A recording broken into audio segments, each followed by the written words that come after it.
예배를 위해 김웅식 장로님 대표로 기도해 주시겠습니다.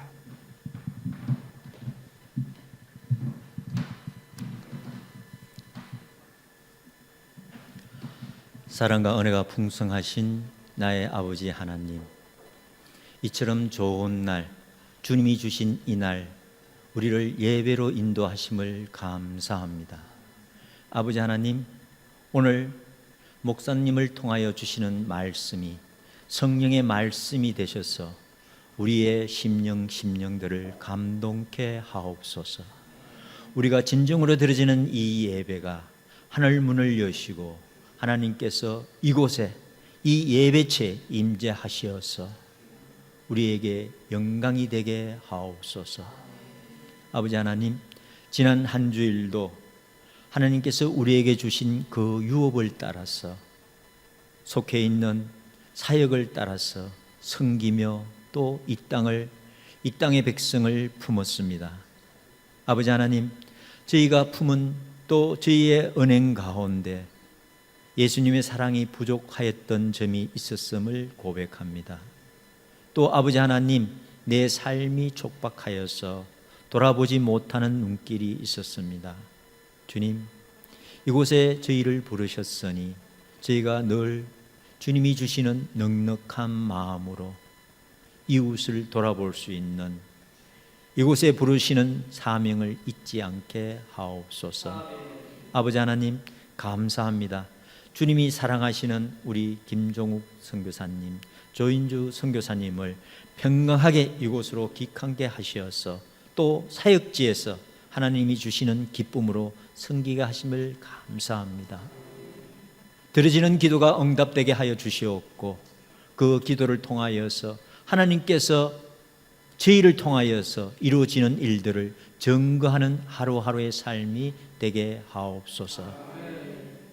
이 교회를 사랑하시는 아버지 하나님, 우리 포놈펜 목양교회를 사랑하시어서 이곳에 기름 부으셔서 세우셨으니 하나님의 생명의 말씀이 이곳에 흐르게 하여 주시옵고 하나님께 드려지는 찬양이 신령과 진정으로 드려지는 찬양이 되어서 저희가 하나님 은혜 가운데 그 복을 누리게 하옵소서.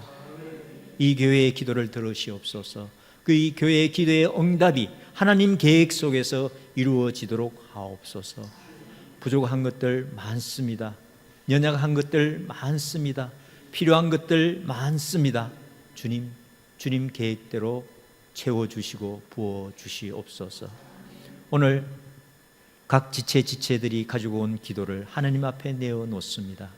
이 기도를 들어 응답하시옵고 우리 삶 가운데서 우리를 주관하시고 우리의 모든 질고를 맡기라 하신 그 말씀대로 나아가는 저희의 심령들 되게 하옵소서. 이 교회를 사랑하시어서 우리 청소년들 주님 말씀에 양육케 하셨으니 우리 이 청소년들이 늘 말씀 속에서 이 땅에 사탄과 싸워 이길 수 있는 강건한 힘으로서 살아가게 하옵소서. 정의를 외치는 용기를 허락하옵소서. 그 정의라 함은 하나님 말씀에 성경 말씀에 순종하는 삶인 것을 잊지 않게 하옵소서. 오늘 우리를 부르셔서 우리의 영광 찬양과 예배를 받으시는 기쁨을 예수님 이름으로 기도하옵나이다. 아멘.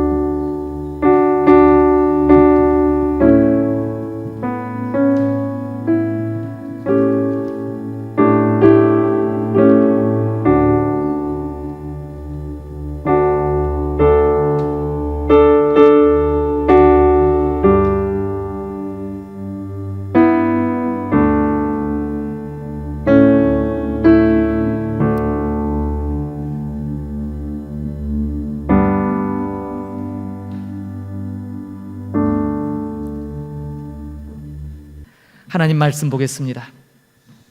오늘 우리에게 주시는 말씀은 구약 성경 말씀입니다. 예레미야 12장 1절에서 5절입니다. 구약 성경 1070면에 있습니다. 함께 우리 좀 긴 본문인데 같이 좀 읽겠습니다. 뜻을 상기하시면서 예레미야 12장 1절부터 5절까지입니다. 하나님의 말씀 같이 봉독 드립니다. 여호와여, 내가 주와 변론할 때에는 주께서 의로우시나이다. 그러나 내가 주께 질문하옵나니 악한 자의 길이 형통하며 반역한 자가 다 평안함은 무슨 까닭이니까? 주께서 그들을 심으심으로 그들이 뿌리가 박히고 장성하여 열매를 맺었거늘 그들의 입은 주께 가까우나 그들의 마음은 머니이다. 여호와여, 주께서 나를 아시고 나를 보시며 내 마음이 주를 향하여 어떠함을 감찰하시오니 양을 잡으려고 끌어냄과 같이 그들을 끌어내시되 죽일 날을 위하여 그들을 구별하옵소서. 언제까지 이 땅이 슬퍼하며 온 지방의 채소가 마르리이까? 짐승과 새들도 멸절하게 되었사오니 이는 이 땅 주민이 악하여 스스로 말하기를 그가 우리의 나중 일을 보지 못하리라 함이니이다. 만일 내가 보행자와 함께 달려도 피곤하면 어찌 능히 말과 경주하겠느냐? 내가 평안할 땅에서는 무사려니와 요단 강물이 넘칠 때는 어찌 하겠느냐? 아멘. 오늘 말씀 제목은 최상의 삶, 최상의 삶입니다. 하나님의 은혜로 지난 한 주간 저는 쉼을 가졌습니다. 오랜만에 몇 개월 만에 잠깐 저를 돌아보는 그러한 여유를 좀 가졌지요. 이 쉼을 통해서 한 가지 깨달은 것은 그동안 너무나 하잘것없는 일들에 너무 바쁜 일과를 보냈다라는 생각을 갖게 됐습니다. 물론 이 기간을 통해 한 일이 무가치하거나 보잘것없는 일이라는 의미는 결코 아닙니다. 그러나 가만히 보면 우리의 삶의 대부분을 채우고 있는 그 중차대한 일들, 그렇게 시급을 분초를 다퉜던 그 일들이 사실은 그렇게 중요한 일이 아니더라고요.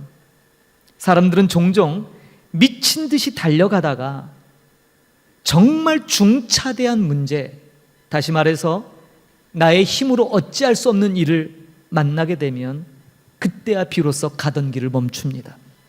그리고 그제서야 주변을 둘러보게 되고 자기를 돌아보게 되지요. 저는 이번 여행을 통해서 그런 생각을 했습니다. 쉼도 쉼이지만 이렇게 많은 사람들이 어째서 이렇게 형편없이 살아갈까? 그런 생각을 좀 해봤어요. 문득 지금 이 시대를 살아가는 사람들이 악하게 산다기보다는요, 악하다, 우리는 그런 얘기 많이 하잖아요. 세상이 너무 악합니다. 근데 악하기보다는 절대 다수가 허망하게 살아가는 것 같은 생각이 들었어요. 방콕에 쇼핑몰이 왜 이렇게 많아요? 푸놈펜 촌사람이 방콕을 갔더니 한 블록마다 대형 쇼핑몰이 있어요. 뭐 우리 저 아들 얘기를 들으니까 뭐 100개가 넘는다나 뭐 대형몰이. 사람이 빼곡해요. 개미떼처럼 정말 들락날락하면서 얼마나 복잡한지 몰라요. 차는 또 왜 이렇게 막히는지. 푸놈펜이 좋은 줄 처음 알았어요. 조금 부족하고 조금 뒤떨어지는 것이 오히려 낫다라는 걸 깨닫는 시간들이었죠. 여러분 주변을 한번 돌아보십시오. 우리 주변에 유명 인사들이 참 많습니다. 그러나 여러분, 그 많은 유명인들 중에 우리가 진정 스승으로 삼고 싶은 사람, 정말 멘토로 삼고 싶은 사람, 정말 영적 지도자, 성인이라 일컫을 만한 그런 사람은 정말 찾아보기 어렵습니다. 언론이나 미디어의 주목을 받는 유명인들이라고 하는 사람들, 사실은 어떤 평론가가 그런 얘기를 하더라고요. 유명인사들, 그것은 사실 지루함이라는 질병에 걸려있는 현대인들을 위한 일시적인 치료사일 뿐이다, 그런 표현을 썼어요. 저는 이 말이 그렇게 와닿지 않았는데 이번에 쉼을 통해서 이 말을 곰곰이 생각해 봤어요. 우리 주변을 둘러싸는 유명인, 여러분 요새 우리 한국 문화가 얼마나 세계적으로 열풍을 불고 있습니까? 드라마며 영화며 모든 전반적인 분야에 우리의 문화가 급상승하고 있죠. 유튜브에서 종종 볼 수 있는 들어보셨나요? 국뽕이라 일컫는 콘텐츠들을 보면 일시적으로나마 얼마나 뿌듯하고 자긍심이 생기는지, 마치 내가 그런 주인공이 된 것처럼 그런 착각을 불러일으키기도 하죠. 그러나 핸드폰을 끄면 지루한 일상으로 너무나 빠르게 복귀하고 맙니다. 우리가 살고 있는 사회는 점점 악해져 가고 있어요. 이상해져 가고 있어요. 보잘것없는 인생을 살다가 스스로 굉장히 부각되는 중요한 인물이 되기 위해 사악한 행위를 저지르는 그러한 사람들을 만들어내는 사회가 돼버렸어요. 한국 언론에 지금 얼마나 뜨겁습니까? 스토킹 범죄, 헤어지자고 하는 연인을 찾아가서 살해하고, 일면식도 없는 사람에게 흉기를 휘두르는 그러한, 자기 분노를 조절치 못하고 마구잡이로 휘두르는 그런 사람. 그런데 너무 아이러니한 건요, 그렇게 아무도 주목하지 않던 사람이 그러한 일들을 통해 일약 스타처럼 언론과 미디어에 장식한다라는 거예요. 여러분 한번 생각해 보세요. 성숙하고 고결한 인격을 지녔다고 누가 오스카상이라도 줍니까? 아무리 찾아봐도 인격 훌륭하다고 상 주는 데는 없는 것 같아요. 연말이 다가오는데 연말 시상식 때 올 한 해 정말 훌륭하게 잘 살은 10인 이런 거 뽑아서 상 주는 거 보셨어요? 없어요. 이상하죠? 우리가 그토록 추앙해하고 때로는 막 몰두하는 연예인 내지는 정말 명성과 부귀를 한 몸에 거머쥔 사람들조차도 지나면 너무 쉽게 잊어버리는 것이 우리가 살고 있는 현실입니다. 그래서 우리는요, 우리 본성상 이러한 너무나 화려하고 볼 것이 많은 세상 속에서 거꾸로 순수하고 정결하고 온전한 것에 더 목말라 해요. 더 목말라요. 오늘 우리 학생부 아이들하고 그런 얘기를 나눴어요. 요새 한국에서 제일 잘 나가는 드라마가 뭔 줄 알아? 그랬더니 뭐 거꾸로 해도 뭐 하는 드라마 있잖아요. 변호사 얘기. 왜 우리나라보다 전 세계 사람들이 그 이상한 변호사 우영우를 하는 드라마에 꽂혔나요? 이유는 딱 하나예요. 인간다움을 느낄 수 있어서거든요. 사람 사는 냄새가 나거든요. 우리들은요, 바로 그런 것들에 지금 목말라 있어요. 의로움을 향한 굶주림들이 우리 안에 부글거려요. 가짜들에 의해 잠식되어 있는 이 세상에서 벗어나고 싶죠. 그래서 우리는 성경도 펼쳐봅니다. 여러분, 성경 속에 있는 인물들 통해 우리는 좀 더 우리의 삶의 모범이 되거나 영웅적이거나 좀 본이 되는 사람을 찾으려고 성경을 봅니다. 그런데 놀라운 사실은요, 대부분 미화되거나 잘못 이해되어진 사람들이 너무 많이 나오더라고요. 여러분, 대표적인 사람 두 사람을 꼽으라면 요셉, 다니엘을 꼽을 거예요. 정말 저도 어렸을 때부터 주일학교 때부터 이 요셉 이야기, 꿈쟁이 요셉 얼마나 얘기 많이 들었는지 몰라요. 근데 여러분, 성경의 요셉의 이야기가 과연 그 요셉의 꿈이 성취되어지는 고작 한 개인의 성공 스토리만을 담고 있느냐 이 말이에요. 아니요. 오히려 요셉 이야기는 그가 꾼 꿈, 그것이 아니라 그 꿈이 곧 하나님의 꿈이라는 것을 증거해요. 요셉 한 사람의 인생 역경 스토리를 담아내는 것이 아니라 하나님께서 그 중차대한 대기근 속에서 어떻게 사람들을 구원하시는가, 어떻게 하나님의 약속을 이루어 가시는가, 어떻게 믿음의 사람 아브라함에게 주셨던 그 약속을 기필코 이루어내시는가, 이것을 보여주는 인물이 요셉이에요. 그는 형제들에 의해 팔려갔지만 본인의 고백대로 하나님께서 나를 앞서, 형들보다 앞서 나를 여기에 보내셨어요. 이유는 뭐예요? 구원하시려고. 요셉은 아주 나중에서야 그걸 깨닫죠. 다니엘도 마찬가지입니다. 한국에서 수많은 학교, 수많은 교육 현장에서 다니엘과 같은 인재를 만들어다도 얘기합니다. 그러나 성경은 다니엘의 인재, 그의 특출남에 관심 없습니다. 성경의 관심은 포로로 끌려간 그 이방 땅에서 어떻게 하나님께서 놀라운 구원을 이루시는가, 어떻게 다니엘을 통해 하나님의 그 신실한 언약을 하나님이 이루시는가에 초점 맞춰져 있죠. 우리는 성경을 너무 잘못 이해하고 받아들였던 거예요. 요셉도 다윗도 개인의 성공 스토리를 얘기하지 않습니다. 개인의 훌륭한 특출남을 집중하는 것이 아니라 한결같이 하나님의 위대하심, 하나님의 언약의 신실하심을 증거할 뿐입니다.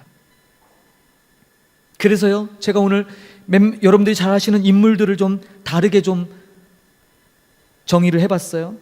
아브라함, 습관성 거짓말쟁이. 아시죠? 무슨 얘기인지? 이삭, 상처받은 대인 기피증 환자. 여러분 성경을 잘 보세요. 창세기에 이삭이란 사람은 크게 문제가 없는 사람처럼 보이잖아요. 아니요, 정말 문제 가운데 일생을 살았던 사람이에요. 왜요? 아버지가 죽이려고 그랬잖아요. 여러분들은 성경을 보시면서 늘 아브라함이 100살에 얻은 이삭을 번제로 바치는 것에, 그것에만 초점 맞춰서 개인 이삭에 대한 삶에 대해서는 별로 집중하지 않으셨지요. 성경에 보니까 그가 그 모리아산 사건 이후로 아브라함과 함께 살지 않습니다. 왜요? 자다가 언제 끌려갈지 몰라요. 언제 하나님의 명령이라고 널 죽이라고 하셨다고 칼을 디밀지 몰라서 두려움에 함께 있지 못해요. 결국 들로 나가 혼자 삽니다. 그리고 그나마 믿었던, 의지했던 어머니가 죽어요. 사라가 죽습니다. 그래서 성경에 보니까 그가 광야를 배회합니다. 마음 둘 곳 없어서. 그때 나타난 게 리브가죠. 야곱은요, 대부분 뒤꿈치를 잡는 속임수의 사람이라고 했지만 정작 그 자신이 늘 다른 사람에게 뒤통수를 맞는 삶을 살았던 사람이지요. 아까 말씀드린 요셉은요, 꿈에 대한 과대망상증 환자였어요. 자기 꿈, 나중에서야 그 꿈이 하나님의 비전인 것을 깨달았죠. 모세는 어떻습니까? 그는 비뚤어진 영웅놀이로 사람을 죽였어요. 사람을 죽여놓고도 원망하고 불평했어요. 그 마음 바꾸는데 무려 40년이 걸렸죠.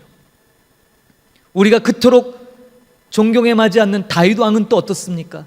한마디로 그는 지난날에 그 고생했던 것을 보상 심리로 성중독에 빠져버리죠.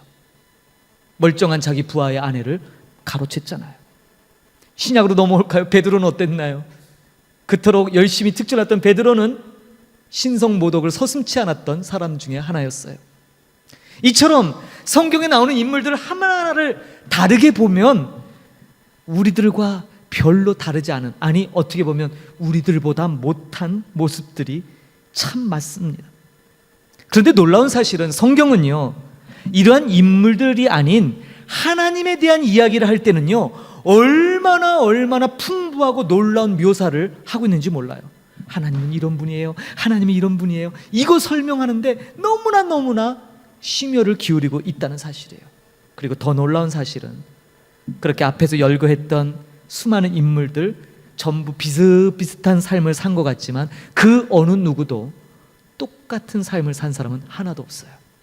성경이 초점 맞추는 건 딱 하나더라고요. 각각의 그 인물들을 통해서 그들이 지녔던 믿음, 그들이 삶으로 증명해내려고 했던 바로 그 믿음을 매우 독특하고 독창적으로 설명하는 것이 바로 성경이에요. 그래서 성경은 대단히 흥미롭습니다. 여러분, 오늘 서두가 길었는데 그러한 인물들 중에 가장 돋보이는 삶을 살았던 사람이 바로 오늘 본문에 등장하는 예레미야 선지자입니다. 본문은 예레미야 선지자가 하나님의 말씀대로 예언의 말씀을 선포했을 때 대다수, 아니 대부분의 모든 사람들에게 배척을 당해요. 그리고 대적자들이 일어나서 예레미야를 공격합니다. 너무나 그게 힘들어요. 한두 번도 아니고 번번이 모든 사람으로부터 따돌림을 당해요. 분명히 하나님의 말씀을 전하고 있는데도 누구 하나 그것을 하나님의 말씀으로 받지 않아요. 결과는 어떤 줄 아세요? 예레미야의 내면이 파괴되기 시작해요. 자기 연민에 빠져서 이제 스스로 뭐예요? 죽을 생각하고 있어요. 바로 그렇게 거대한 조류에 바뀌지 않는 그 모습 속에 실망하며 낙심하며 좌절하며 무너지려고 할 때 하나님과 나눴던 대화가 오늘 본문이에요. 예레미야는 하나님으로부터 하던 이 엄청난 소명, 굉장히 특수한 소명인데 이 소명을 버리기를 원해요. 너무 힘들거든요. 그저 예루살렘의 평범한 한 주민으로 주저앉고 싶었죠. 바로 그때 주신 말씀이 오늘 본문의 5절 말씀이에요. 5절을 한번 보겠습니다. 만일 내가 보행자와 함께 달려도 피곤하면 어찌 능히 말과 경주하겠느냐. 내가 평안한 땅에서는 무사하려니와 요단 강물이 넘칠 때는 어찌 하겠느냐. 이 5절을 현대적인 시각의 어떤 학자가 이렇게 질문했어요. 당신이 성취하려는 하는 것이 무엇입니까? 더 많은 부, 더 값비싼 음식, 더 행복한 삶, 더 오래 사는 것, 당신이 뒤쫓고 있는 이웃을 앞서는 것, 아니면 더 큰 지혜나 더 깊은 경건을 추구하는 것입니까? 오늘을 살아가는 우리의 언어로 바꾼 이 말씀 앞에 저와 여러분의 분주함의 발걸음을 잠깐 멈추고 돌아보게 되죠. 구약성경의 레위기를 보면 제사법에 대한 가르침이 나와요. 근데 그 중에 죄를 지은 사람마다 하나님 앞에 제물을 가져오는 이 법칙이 있는데 가져오는 분량이 사람마다 다 달랐어요. 어떤 사람에게는 소를 요구하세요. 어떤 사람에게는 양을, 어떤 사람에게는 비둘기, 어떤 사람에게는 곡식가루를 가져오도록 명하셨죠. 여기에서 하나님 앞에 제사를 드리러 올 때 제물을 드리는 법칙이 두 가지가 있어요. 하나는 최선의 법칙이라는 거예요. 최선. 우리가 그런 말을 하지 않습니까? 최선을 다해. 하나님 앞에 제물을 드리는데 최선의 법칙이 있어요. 뭘까요? 최선이라는 건. 제물이 있는데 예를 들어 양을 가져올 수 있는 사람은 양을 가져와야 되는 거예요. 비둘기를 가져올 수 있는 사람은 비둘기, 그것도 안 되는 곡식가루를 갖고 올 수밖에 없는 사람은 곡식가루를 갖고 오면 되죠. 근데 문제는 양을 갖고 올 수 있는 사람이 비둘기를 갖고 와요. 비둘기를 갖고 올 수 있는 형편의 사람이 곡식가루를 갖고 와요. 그럼 최선의 법칙이 아닌 거예요. 이게 바로 제물의 법칙이에요. 하나님 앞에 제물을 갖고 올 때, 제사를 드리는 제물을 갖고 올 때 가장 내가 할 수 있는 것 중에 최선의 것을 드리는 것, 이것이 최선이에요. 자, 그러면 최상은 뭘까요? 최상. 그거는 예를 들면 이런 거죠. 저한테 양이 10마리가 있어요. 양이 10마리가 있는데 겉으로 봐선 다 비슷해요. 근데 꼼꼼히 보니까 조금씩 차등이 있겠죠. 최상의 법칙이란 똑같은 양 10마리 중에 가장 좋은 거 드리는 게 최상이에요. 근데 사람들이 구약에 있는 이스라엘 백성이 이걸 깨기 시작해요. 왜요? 어차피 죽이거든요. 어차피 불태울 거거든요. 그러니까 뭐예요? 10마리 양을 세워놓고 조금 좋지 않은 걸 골라내기 시작했죠. 흠 있는 거, 다리 저는 거, 털 색깔이 좀 안 예쁜 거, 이런 거. 최상의 법칙을 깨어버리는 거죠.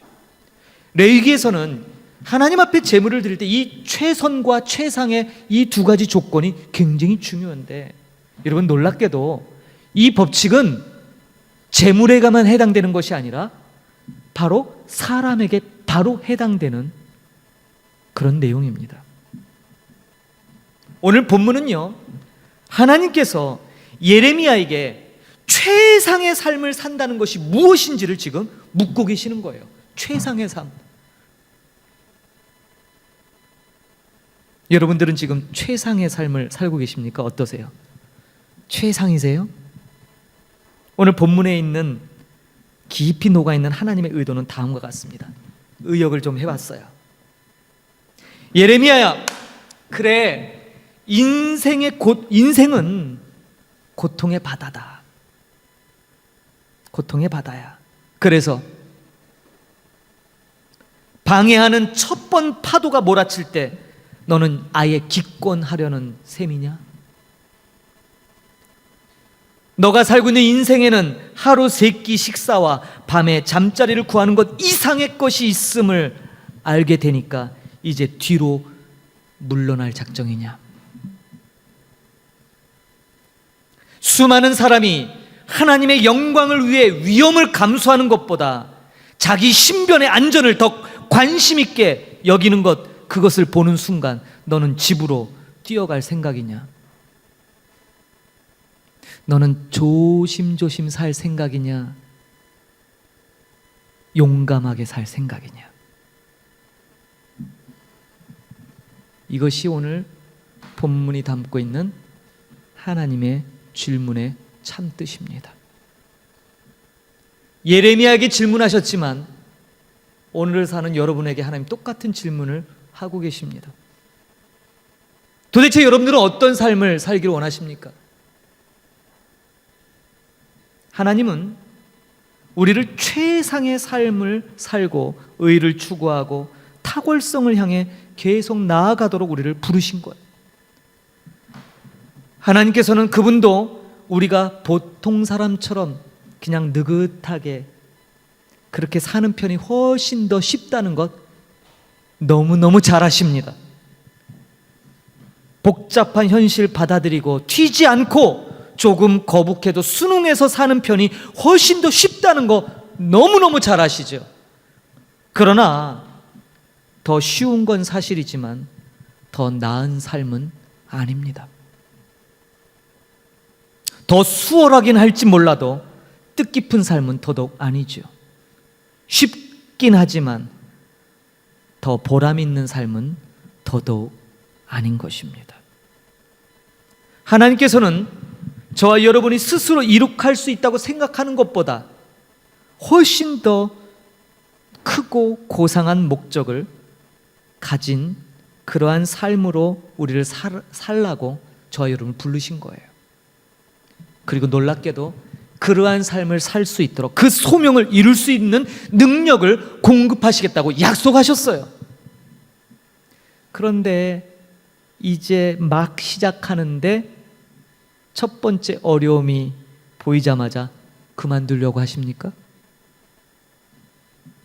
그저 평범하기 그지없는 미지근하고 냉담한 군중들과 늘 그들과만 경쟁하다가 그들과만 따라가다가 피곤해 지쳐 나가 떨어진다면 진짜 경주가 시작될 때는 여러분들은 뭐 하시려고 하십니까? 날렵하고 승부욕이 있는 이 강한 탁월한 말들과 경주하는 것이 우리에게 가능이나 하겠습니까? 그래서 하나님은 아주 단도직입적으로 예레미야에게 질문하세요. 예레미야야, 내가 진짜 원하는 게 뭐냐? 이런 군중들과 함께 발을 질질 끌면서 걷고 싶냐? 아니면 저 말들처럼 저 말들과 함께 힘차게 경주하고 싶으냐? 여러분이 한번 질문해 보세요. 최상의 삶을 살고 싶으신가요? 이도저도 아닌 그저 남들만큼 튀지 않게 느긋하게 여유 있게 조금 대충 그렇게 사실 건가요? 자, 예레미야에게 하나님이 질문하셨는데 과연 예레미야가 이 하나님의 질문에 바로 대답했을까요? 제가 성경을 읽으면서 그 생각을 했어요. 예레미야가 이 하나님의 이 질문 앞에 만일 내가 보행자와 함께 달려도 피곤하면 어찌 능히 말과 경주하겠느냐? 내가 평안한 땅에서는 무사하려니와 요단강 물이 넘칠 때는 어찌하겠느냐? 이것에 뭐라고 대답했을까요? 아마도 즉시 답하지는 못했을 거예요. 예레미야는 아마 깊은 고민 가운데 여러 가지 선택지를 놓고 고민했을 거예요. 저울질했을 거예요. 젊은 시절에 열정적인 기운으로는 지금의 예레미야를 끌고 갈 수가 없어요. 지금 여러분 얘기하는 거예요. 잘 들어보십시오. 여러 선택지들을 만지작거렸겠죠. 비용을 산출해 보기도 하고요. 망설이면서 이 카드 저 카드를 만지작해 보기도 합니다. 그리고 결국 예레미야가 찾은 대답은 놀랍게도 하나님 앞에 말로 하는 대답이 아니었어요. 그는 자신의 전 인생으로 하나님 앞에 보여드렸어요. 종종 우리가 예레미야 선지자 그러면 너무너무 많이 울어서 눈물의 선지자라고 얘기해요. 오해하는 겁니다. 예레미야 선지자는요, 이 하나님의 질문 앞에 선택했어야 해요. 평범한 삶을 살 것인가? 그냥 남들처럼 적당히 순응하면서 살 것인가? 아니면 이 하나님의 말씀 앞에 결단해서 최상의 삶을 살 것인가? 결단했어야 해요. 그리고 그가 선택한 것은 그의 삶으로 보여줬어요. 그래서 그는요, 어떻게 했어요? 시대를 거슬렀어요. 모든 선지자들이 애굽을 의지해야 된다라고 할 때 혼자, 아니야, 저 새로운 나라 바벨론에게 우리는 섬겨야 돼. 그게 하나님의 뜻이야. 완전히 역적처럼, 매국노처럼 취급당하는데도 그대로 밀고 나갔어요. 그것 때문에 시위대 뜰에 진흙 구덩이에 빠져야 했고 온갖 멸시를 당해야 했지요. 예레미야는 눈물의 선지자가 아니라 최상의 삶을 살기 위해 몸부림쳤던 거예요. 제가 말씀을 준비하면서 예레미야가 하나님 앞에 답을 했다면 이렇게 답했을 거예요. 어떻게요? 주님, 말들과 함께 달리겠습니다. 말들과 함께 달려보겠습니다. 평안하고 안일하고 안정된 삶, 그는 얼마든지 그러한 삶에 살 수 있는 재물도 있었고 집안도 배경도 갖추어졌던 사람이에요. 그러나 그런 삶을 뒤로하고 하나님, 말들과 함께 달려보겠습니다. 그것이 곧 하나님 앞에 최상의 삶이 되어진다는 사실을 깨달았죠. 사랑하는 성도 여러분, 제가 오늘 왜 이렇게 무거운 말씀을 드리냐? 무거운 것이 아닙니다. 정말 제가 한 주간 여행을 통해서 이전에 경험하지 못한 것들을 경험하며 육신의 좋음을 많이 느끼죠. 그런데 저한테 고민이 생긴 거예요. 진짜 최상의 삶은 뭘까?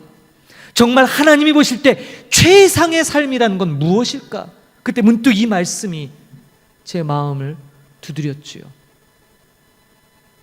하나님이 말씀하시는 거예요. 내가 보행자와 함께 달려도 피곤하면 어찌 능히 말과 경주하겠느냐. 피곤해서 하나님 너무 힘들어요. 공사하고 이사하고 꾸미고 3개월 동안 도대체 뭘 하고 살았는지 모르겠어요. 좀 쉬게 해주세요. 그 쉬어라. 일주일을 쉬었어요. 근데 문득 이 말씀이 오는 거예요. 보행자와 함께 달려도 피곤하면 어찌 능히 말과 경주하겠느냐. 내가 평안한 땅에서는 무사하려니와 요단 강물이 넘칠 때는 어찌하겠느냐. 여러분 어찌하시렵니까? 평안한 삶에 계속 계실 거예요? 마치 등 떠밀려서 뭔가를 하지 않으면 안 될 것 같은 분위기죠? 아니요, 그런 거 아니에요.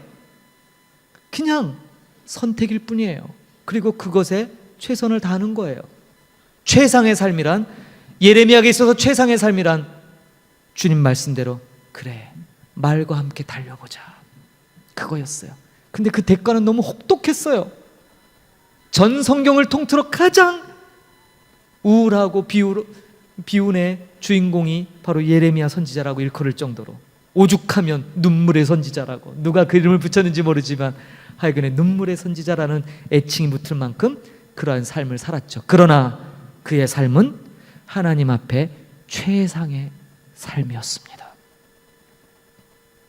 사랑하는 성도 여러분, 우리가 최상의 삶을 살 수 있는 유일한 길은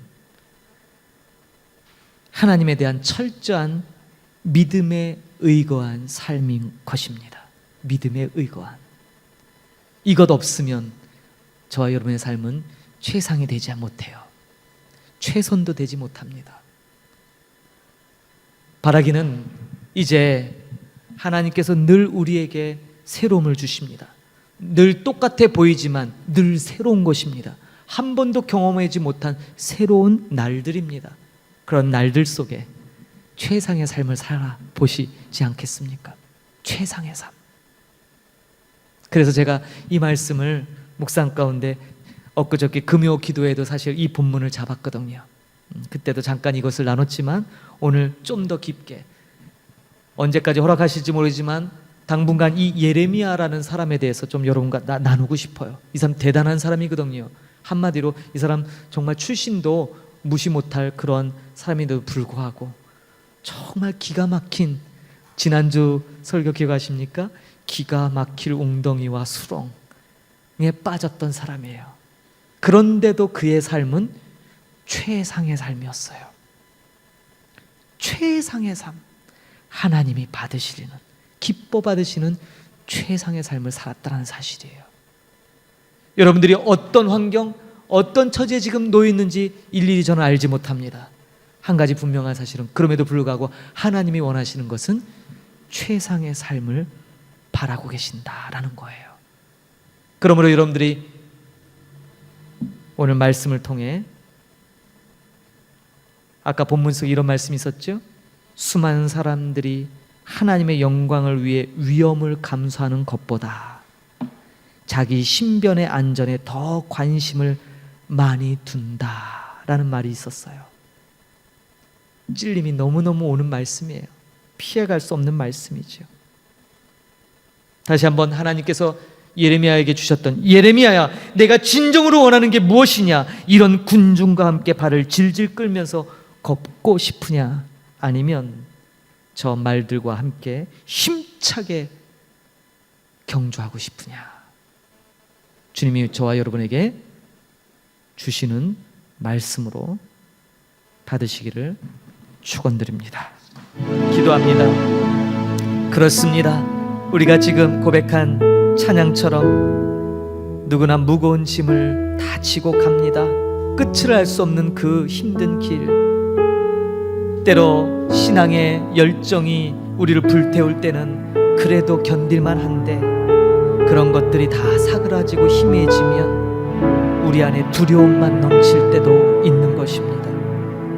그럼에도 불구하고 전능하신 하나님께서는 놀라운 사랑으로 우리를 부르셨고, 우리가 갈 수 없는 그 길을 십자가 사랑 의지하여 갈 수 있도록 약속하셨습니다. 그래서 우리는 오늘도 주의 영광을 위하여 노래하며, 비록 우리에게 때로 버틸 힘이 없어도 다시 주님을 앙망할 수 있는 것입니다. 모든 상황 끝에서 우리는 분명히 밝히 알게 될 것입니다. 그분이 얼마나 놀랍고 위대한 일을 우리를 통해 이루셨는지를 말입니다. 그것이 나와 여러분의 소망이 되기를 소망합니다. 그것이 진정 우리의 참된 소망, 원하는 바가 되기를 원합니다. 더 이상 군중과 함께 발을 질질 끌며 그렇게 그런 걸음, 그러한 삶을 사는 것이 아니라 말들과 함께 힘차게 경주하는 것처럼 그렇게 힘있게 도약하는, 그렇게 다시 한번 최상의 삶으로 하나님 앞에 드려지는 그러한 저희 여러분의 삶이 되기를 간절히 소망합니다. 하나님 아버지, 은혜를 감사합니다. 오늘 귀한 예레미야 선지자 이 말씀을 통해 예레미야에게 질문하셨던 이 질문이 오늘 우리의 심령 가운데 깊은 새김으로 다가옵니다. 예레미야야, 내가 진정으로 원하는 것이 무엇이냐? 이 군중과 함께 발을 질질 끌면서 걷고 싶으냐? 아니면 저 말들과 함께 힘차게 경주하고 싶으냐? 오늘 주님의 이 물음 앞에 우리의 본질의 모습을 돌아보게 하시고, 예레미야가 대답 대신 자신의 삶으로 최상의 삶을 드림으로 주님, 말들과 함께 달리겠습니다, 그 선택을 증명했던 것처럼 오늘 우리의 삶도 그렇게 하나님 앞에 결단하기를 소망합니다. 우리를 도와 주옵소서. 우리를 긍휼히 여겨 주옵소서. 우리를 하나님의 그 놀라운 사랑으로 덮어 주옵소서. 그래서 우리의 삶이 우리의 관점이 아니라 하나님의 관점으로 최상의 삶으로 주께 드려지는 복되고 아름다운 삶이 되도록 축복하여 주옵소서.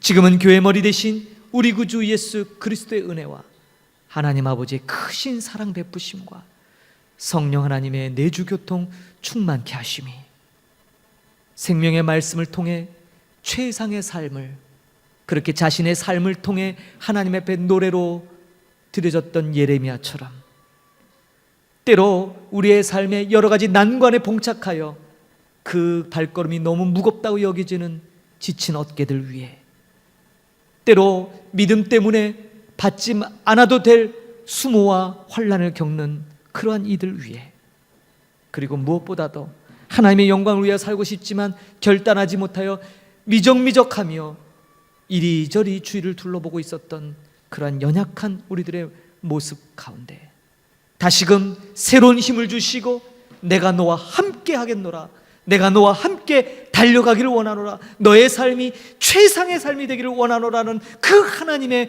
지엄하신 그 소망 앞에 다시 믿음의 결단을 하고 주님 손을 잡으며 나아가기로 결단하고 다짐하는 하나님의 귀한 권속들 머리 위에 이제부터 영원히 함께 계실지어다.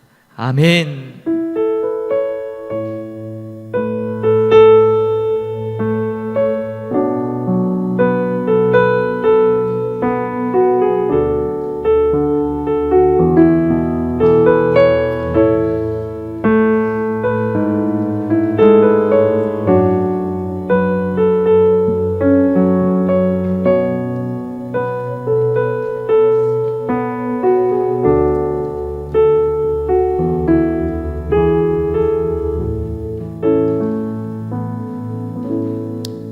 감사합니다. 예배를 모두 마쳤습니다. 복된 한 주 보내시기를 소망합니다. 감사합니다.